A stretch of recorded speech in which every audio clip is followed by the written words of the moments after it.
Okay, Assalamualaikum and good day to everyone. My name is Noatina, and so for today, I would like to present about the effect of political stability towards FDI and economic growth, which are only focuses into Asian country cases, and this is my research proposal. So for the first thing here, we will go for a literature map, which here is like the articles that I have read. Sorry, I have read. So the first article, second article, and third article here is same, which they want to know the importance of political stability on FDI. But there are some variables additional here, like here there are economic growth, and this one there are additional on trade variables.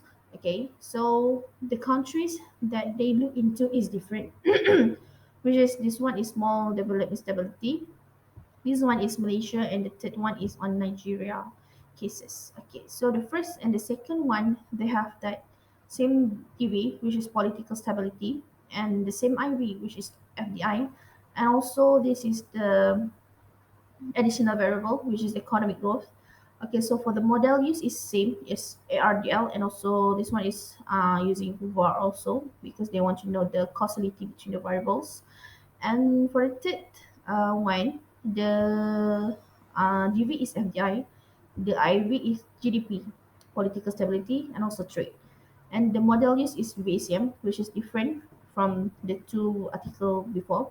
Okay, for the fourth one, for the next one is on the governance. Okay, for the this one and this one, they have same intention of the study, which they want to know how the good governance going to impact the FDI. So the countries that they focuses is different, which is this one is on developing and developed countries, and this one is on Asian. The DV and IV is same, which is FDI net inflow, and the IV is on the governments on the good governance indicator, and the model used is also same, which is panel data. Okay, so for next is the integrated model to measure the impact of terrorism and political stability on FDI inflow, which the countries that the author focuses is Pakistan, and the DV is FDI, and the IV is political stability. There are additional IV here, which is terrorism, and the model used is OLS. Okay, so for the next one is on the political stability and attracting FDI. Okay, this one is focuses on MENA countries, which is on Middle East and North African countries. The DV is FDI, okay, and the IV is on stability and on business environment. So they use the panel data to measures the data. And the next one is the effect of corruption, trade openness, and political stability on FDI. So they focus into great countries. The most of the studies here have like same DV, which is FDI, and the IV is of course on political stability, but this one have the additional in corruption, and the use of model is panel data. And for this one, foreign direct investment theories, there is no IV and no DV because this is like completely just like studies about the theories of the FDI. So on the on this one and on this one and this one have the uh, same thing, which is they want to know the FDI and economic growth relationship, the causality between these two variables, which the countries that they focuses is different, which is Henrik Hansen focus on developing, while Hawaii Moon focus on Malaysia, and the DV is different, which is this one is on FDI, and the IV is growth in developing countries. The use of model is VAR because they want to know the causality. And this one is on the DV is on economic growth, and the IV is on FDI, and the model use is OLS. So there are various results of the this that all these study have various results because it depends on how the country and how developed the nation is, how developing countries going to impact the FDI is different. Okay, so we will go to a background of the study. Okay, so there are relationship between FDI and economic growth because we know that in GDP they have consumption, investment, government, export, and also import. So the FDI is one of the component in the investment. So like literally it going to impact the GDP. So that is the relation. There have the relation between FDI and also economic growth. So this relation going to be affected with the political stability when because investors are likely going to invest in the countries that have stable politics because it will affect their ROI, return on investment. So it is they will take into account how well the country doing. So the countries that are like literally have like political instability, which is mostly on developing countries and least developed countries, which is Yemen is the first ranked countries that have political instability, which the index is about negative 2.59 in the year 2021. So, which it ranked high compared to others country. So, as well as Somalia also have the highest political instability index, which is negative 2.68, and also Myanmar also have like negative 2.07 the index of the political instability. So these three countries has like uh, have the weak political stability in their country. Okay, so for the next one is the scenario of the issue. So I have, as I have mentioned before, I only focus on Asian countries and I only choose five, which is Indonesia, Myanmar, Malaysia, Singapore, and Thailand. Which we know that Singapore is a developed nation, Malaysia, Thailand, and Indonesia is developing nation, and Myanmar is least developed country. So we can see that the index of political stability of Myanmar is very weak, which is negative 2.07 on 2021, while other countries are more stable than Myanmar. Okay, so for the next one is the problem statement. The problem statement is on to know the weak in politics, how the weak in political stability can affect the how weak in political can affect the FDI inflow and economic growth. And the second one in FDI and economic growth are related with each other, and this will also affected by political stability. And the third one, the positive or negative relationship of political stability to FDI and economic growth depend on the countries, because some of the countries might be have that weak political stability, but the GDP, the FDI inflow in their country is kind of likely high than warranting. So it is triggered me to know about that thing more, and I want to do some research on that issues more. Okay, so for the research question and objective here, there are three research question and three research objective, which is the first question is there any effect of political stability toward FDI on five Asian countries, like I mentioned before, the five Asian countries that I chose.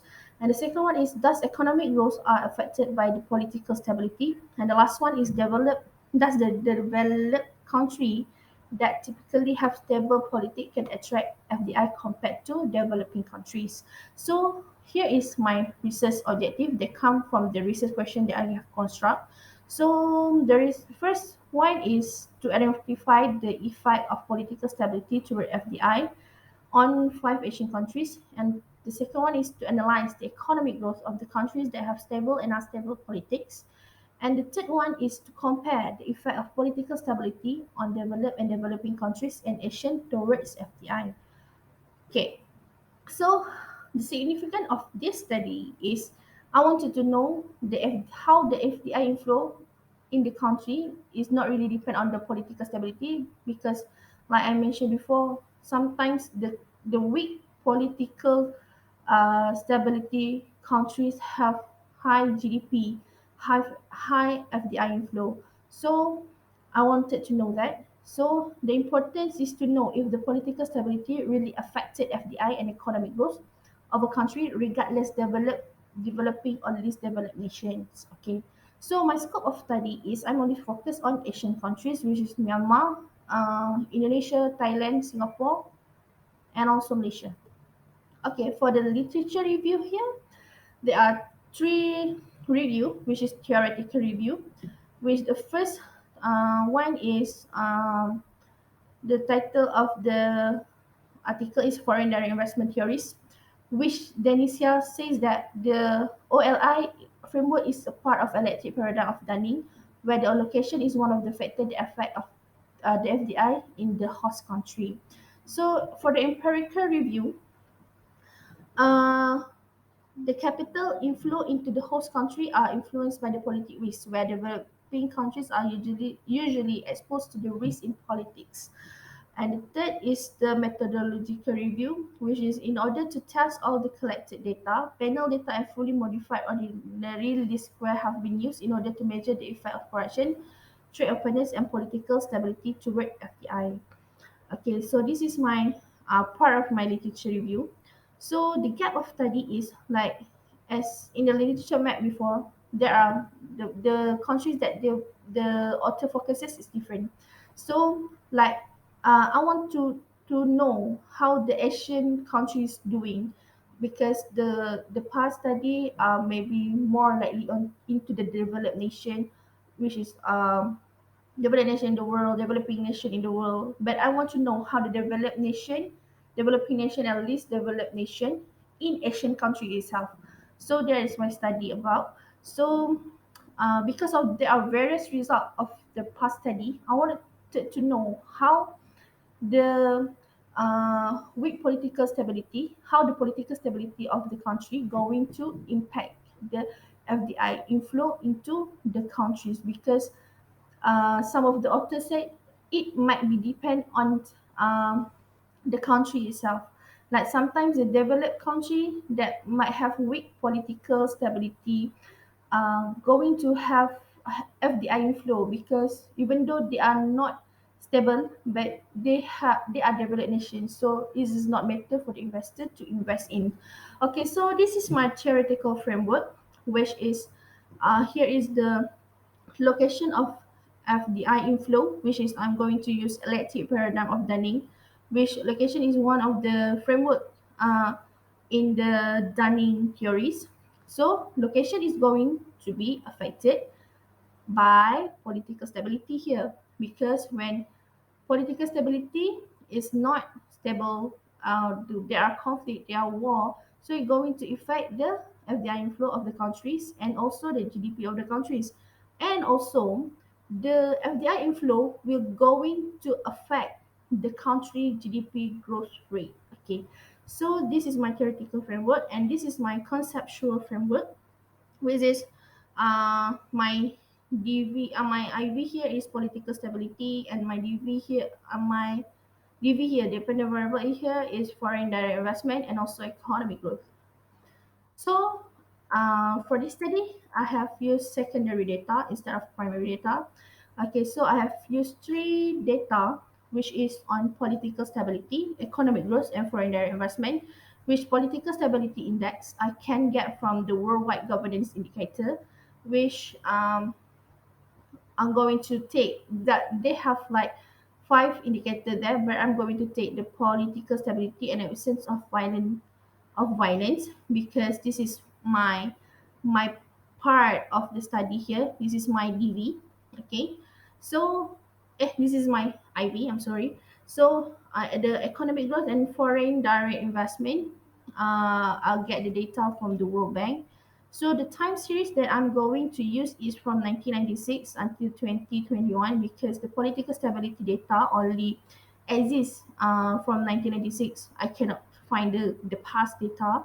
So I will use in from 1996 until 2021, which only focuses into Malaysia, Indonesia, Thailand, Singapore, and also Myanmar, because we know that Singapore is the developed nation in Asian countries, ASEAN countries. I'm sorry. Malaysia, while Malaysia, Indonesia, Thailand is developing nation in the ASEAN countries, while Myanmar is the least developed nation in ASEAN countries. So this is my part of the study that I wanted to know, uh, to look into. Okay, that's all from my presentation. Thank you.